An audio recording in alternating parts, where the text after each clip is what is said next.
Now we have Guy or Guy. Is it French or Kirkwood? It sounds like a president's name. There's a Netflix series on that. So you will lead us to a very exciting story. You're very open, very direct. You could be maybe blunt. You could be Dutch. Well, so I welcome you on stage to take us through the story and the next level. Good luck, Guy. Thanks. First thing I did when I got here was to get another photograph taken. That's absolutely appalling. Okay, so welcome, everybody. For those of you who don't know me, my name's Guy. I've been with the business since 2015 and seen some of the growth that the organisation has gone through that Gurpreet mentioned. So I'm going to sort of wind back a bit. So we look at the reason for being here, look at what's happening within the market more generally, talk about a little bit about what we're seeing within the market in terms of what customers are doing, in terms of what analysts are saying, based on what we've already heard, and to really give you a feel for the direction of travel that we as an organisation and the market as a whole is moving. So inspiration, that's what I want to achieve from this talk. I want you to go away from here being inspired to do more with automation and artificial intelligence and AI. Not just in the Netherlands, but also in the rest of the world. And I know that several organizations amongst the audience here have operations around the world. So Diego from Forrester, I was at the Forrester Digital Transformation Conference earlier this year. Diego came up with this quote, and it's important because any new technology of which RPA is a part, AI is a part, is being driven into the change programs that were started with the Lean Six Sigma, the process improvement, the Kaizen type activities that we've seen over the last 20, 30, 40 years. So it's not new, but it is needed. So Leslie Wilcox, a professor at the London School of Economics, he was saying that you need automation just to deal with the stresses that you see within your organizations. And we see it, we feel it within the organizations that we work with. As more and more process and data flow within your organization needs to be dealt with in order for you to just keep still, let alone build something new, let alone develop new products, new services. So the stresses need to be covered. And Phil Furst of HFS has done a big study with KPMG, 1,200 chief executives, and the results were staggering. Almost every single person in that study said that they were going to be doing RPA. At the moment, UiPath has 40% of the Fortune 500 as customers.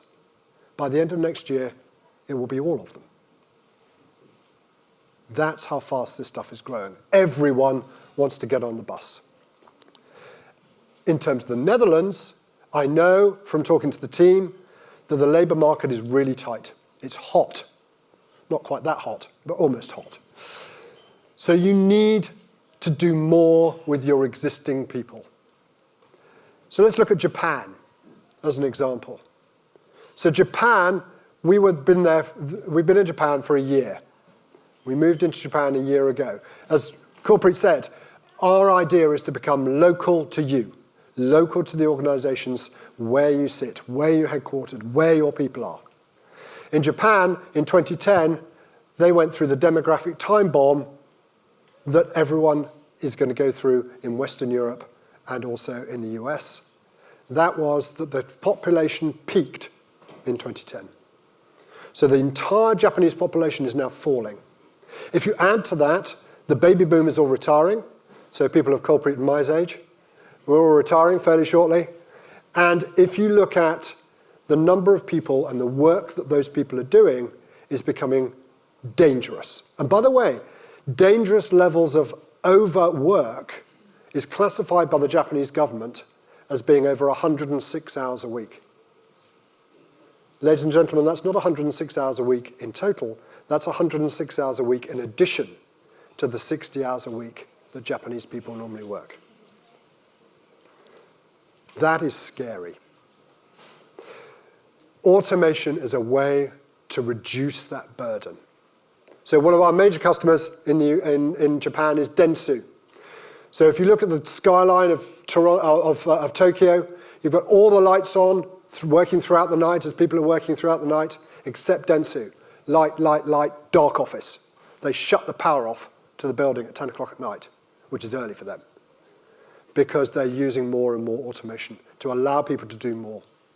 I was talking to someone the other day that has implemented RPA in a government department in the UK.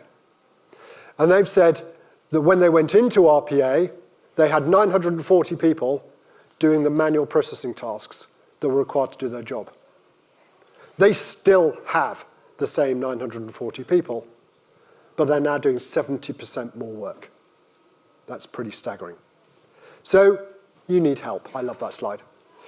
You need help. And the help is provided by us, UiPath, and by our competitors. I always talk about the competitors, generally Blue Prism and Automation Anywhere. You need us to help you to achieve some of the tasks that you are currently doing manually. You know this. Give you an example. So Admiral, it's an insurance business in the UK.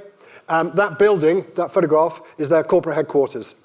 It's in Cardiff, and it has 12 floors. It's actually 2 stacks of 6. But it's a good mental picture. And as it says there, Neil Davis, who was the first person to start using RPA within that organization, started with 1 license, 1 UiPath license. And they have a different corporate department on every floor. So you think about the different corporate departments. That's back office, corporate processing, finance and accounting, procurement, HR, and so on, through into the industry-specific processing areas, first notice of loss, claims processing, dealing with the brokers, and front office operations, dealing with customers, customer service type operations. They now have robots in 11 of those 12 departments. And hopefully by next month, they'll have robots in every single one. That's why the private equity and the venture capital companies are so interested in us as an organization. That $183 million that we've raised. The reason is that they see that the potential for RPA and AI in organizations is ubiquitous. There is no limit to where this stuff can go.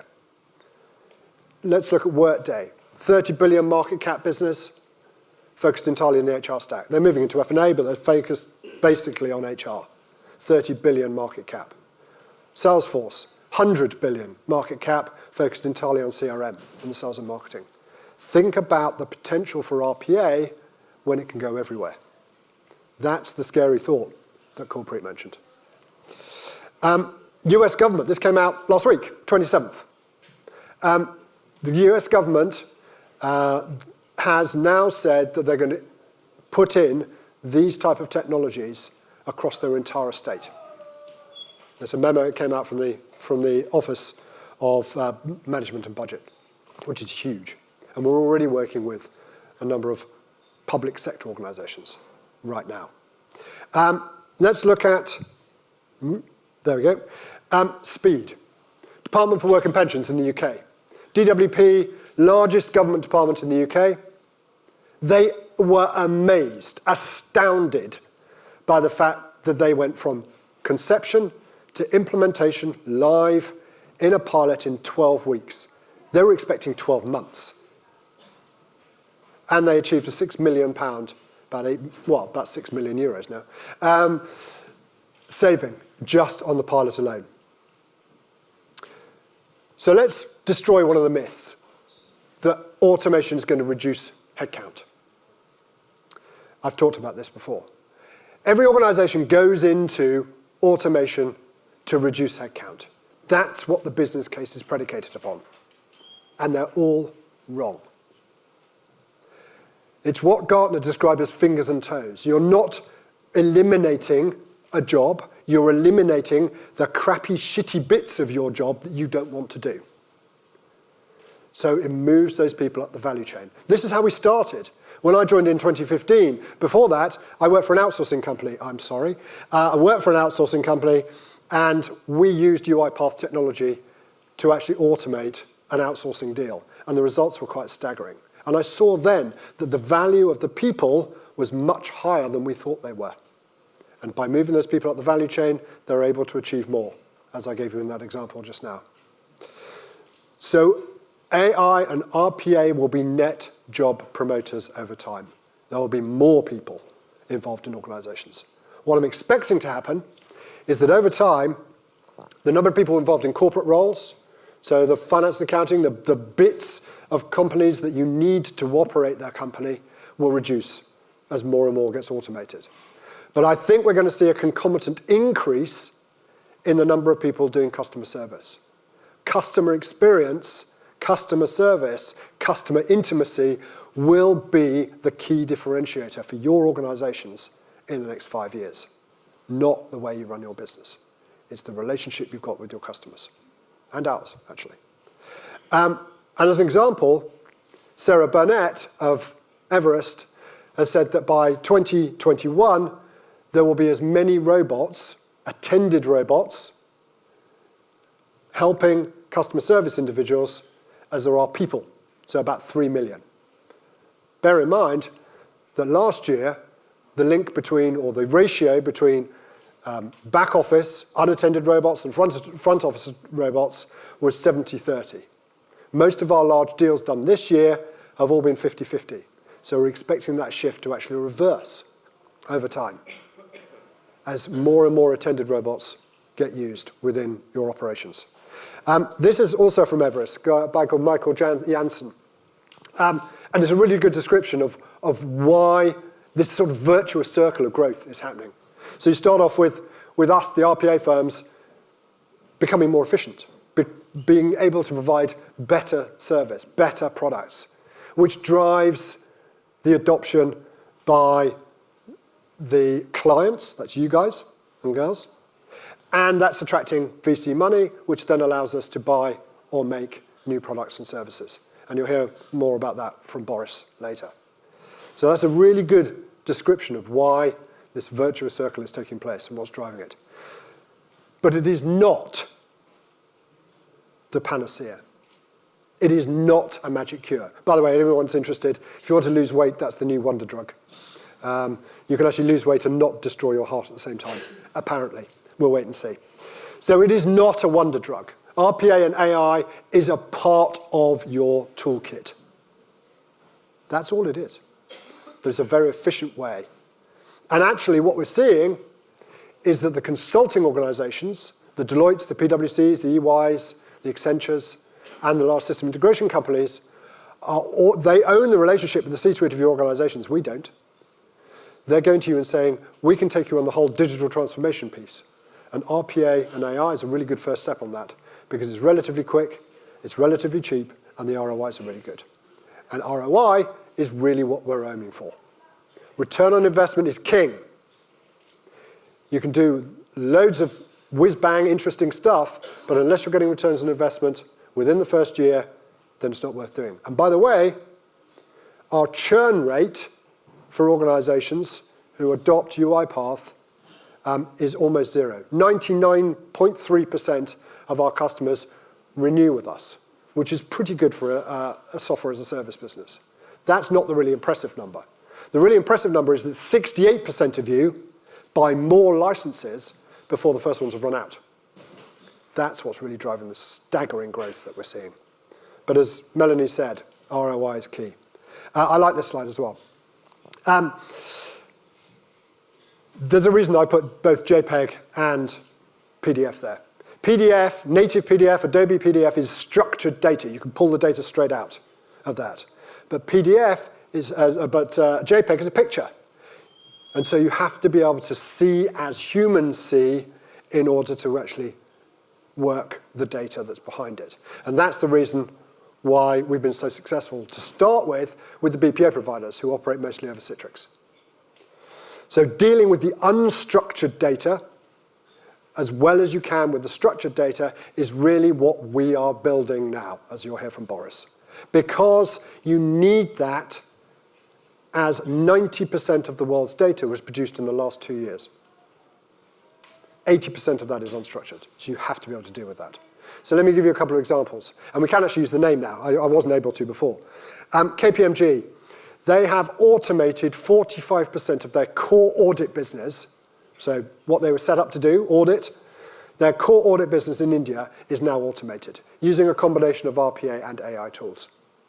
And they're achieving an 85% accuracy rate out of the box.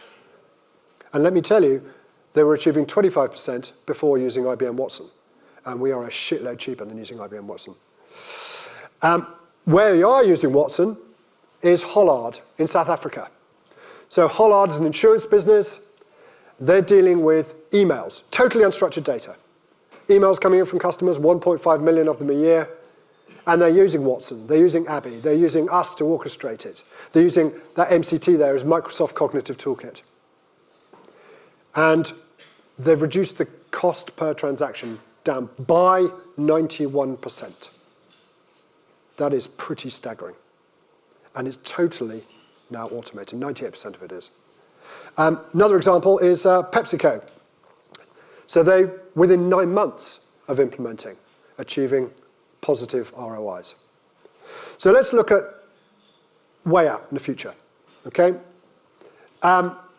This is something that we're not even looking at now. It's something I'm looking at because I'm interested in it. Linear temporal logic. If you think about what RPA is, it mimics human physical activity. It mimics moving information through and between your systems. That's where we started, that's where we continue. That is the core of our product set. What LTL, linear temporal logic, does, and Julie Shah is a professor at Massachusetts Institute of Technology, and her team are working on mimicking human cognitive activity. What is the next best action? That isn't artificial intelligence, that's artificial intuition.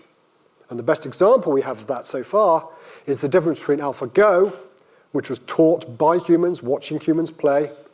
And remember that Go has more moves in it than there are atoms in the universe, so you can't number crunch that.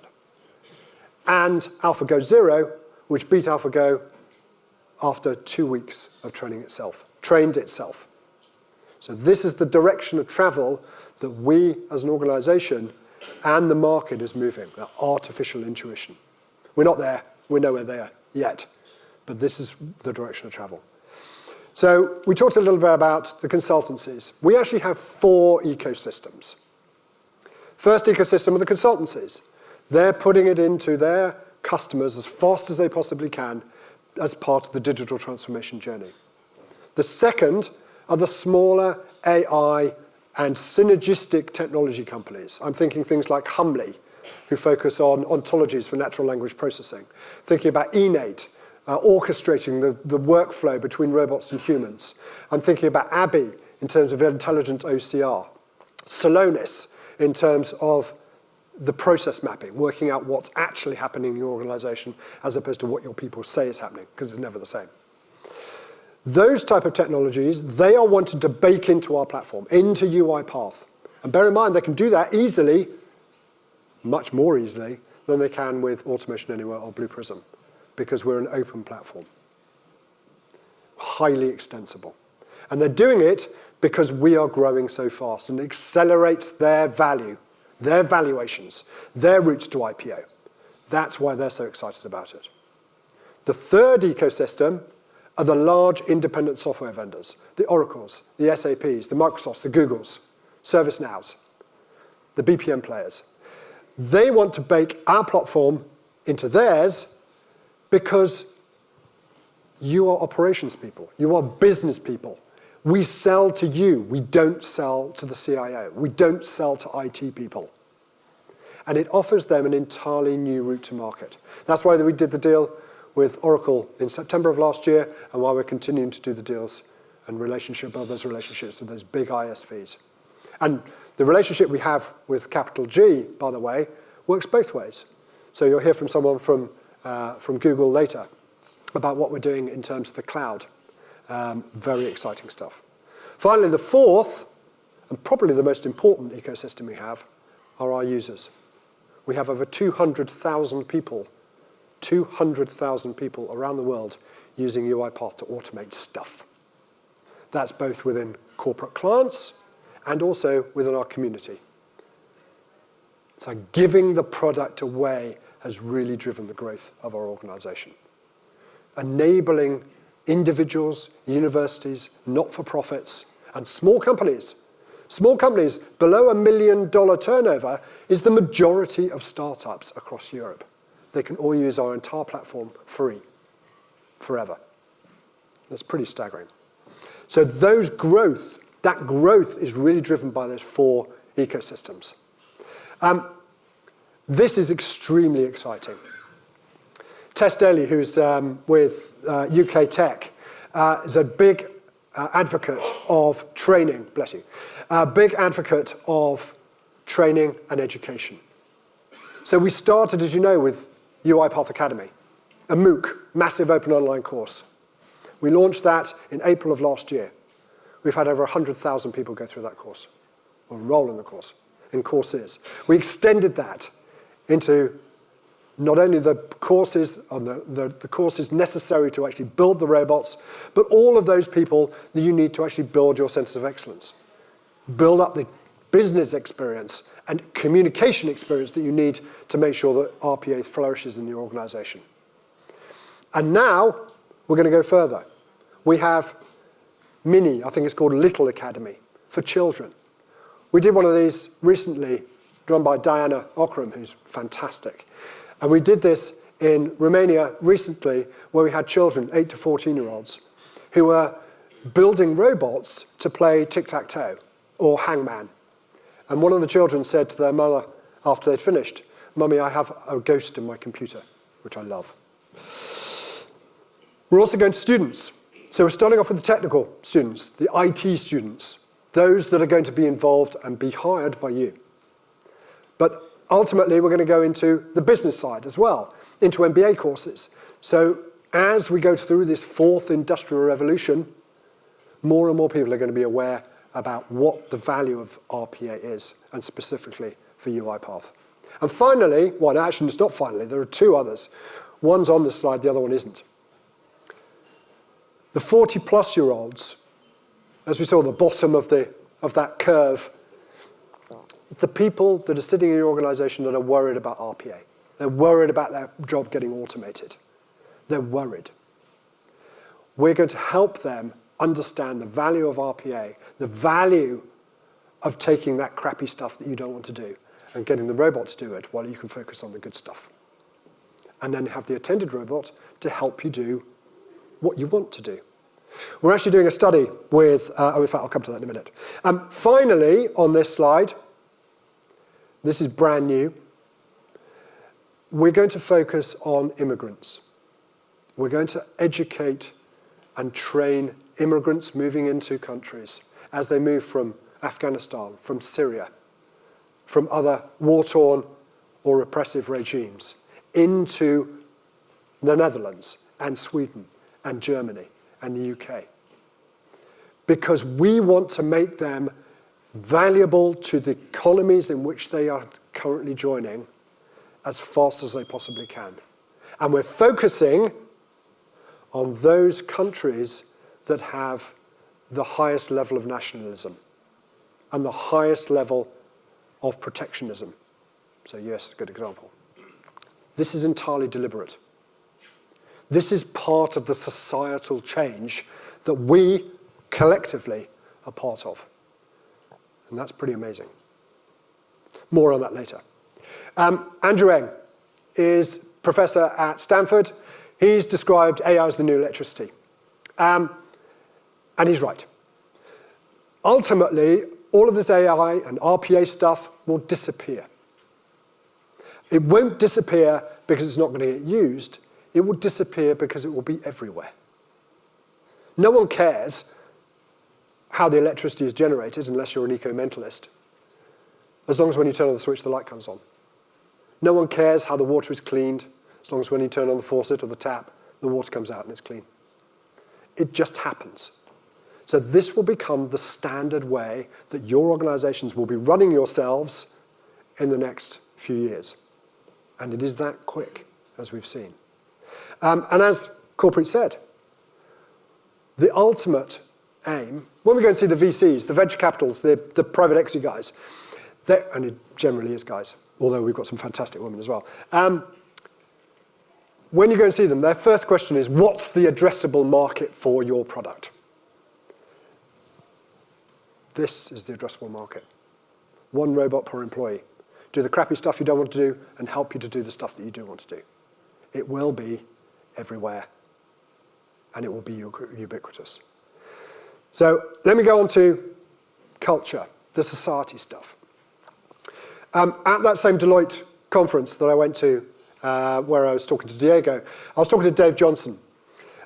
Dave is a specialist focused on culture change within organizations. And he said that there is a direct link. In fact, he has evidence to show that there is a direct link, which sort of makes sense, between employee engagement and customer experience. You cannot have happy customers if you've got really unhappy employees. What the value of RPA and AI is that it makes your people more productive and happier. And it makes them happier because, and this is Dave's quote, they can focus on the things that they consider important. Not the stuff that they need to do their job, but the stuff that they think will move the business forward. That's where RPA comes in. And that's the real value from a cultural perspective. And the ultimate aim is to be happy. Be happy. Example. Carl Nolan is Chief Executive of Generali Link. Generali, big Italian insurance business. Their Generali Link business is their Irish business. And that quote is staggering. We have happier employees. We now measure our service in terms of compliments rather than complaints.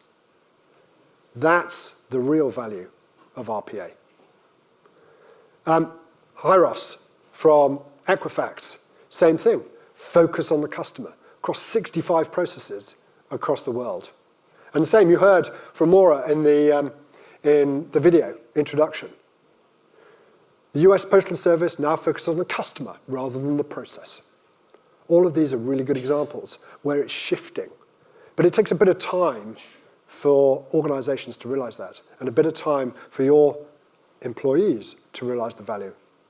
And we are very good at customer service, hopefully. Except our website was down earlier. Apologies. HFS did a study on this. So 60% of all respondents put UiPath at the top in terms of customer experience, which is customer service, which is good. We are very proud of that. Humbly proud. We're very proud of that.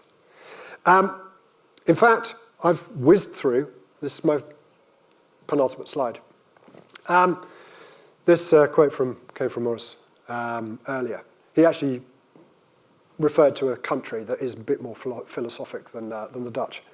But we Dutch, unlike others, are not philosophers. We like to get on with stuff. And that is why you're here. It's for us to help you get on with stuff. The practical application of RPA in your organization, the practical application of AI, dealing with that unstructured, dealing with that semi-structured, dealing with that unstructured data within your organizations. My final slide is this. So I do a lot of talking, but I also do a lot of listening. So as Corpreet mentioned, if you have any questions, I'm here for the rest of the day and evening. But any time that you want a question, then that's my email address, and you can follow me on Twitter. We are here to listen. Thank you very much indeed.